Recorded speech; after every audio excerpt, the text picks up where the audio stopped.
I was always influenced by the times in which I live, and I'm sort of a watershed generation because I came of age just before the women's movement. And I grew up thinking that men were smarter than women, and nobody would ever want to pay attention to anything I ever had to say.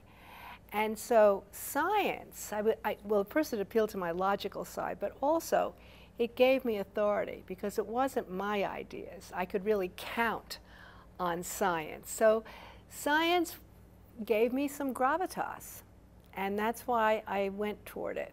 Plus I was attracted to it.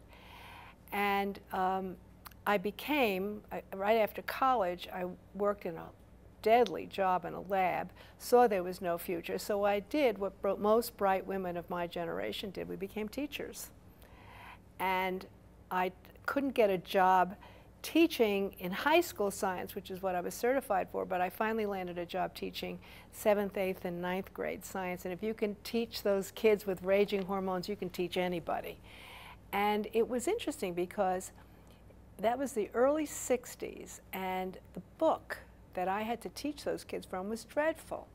So I basically went to the library, found trade books that gave a more humane approach to science, and I basically made up my own teaching materials because there was nothing in the books that I felt I could give these kids.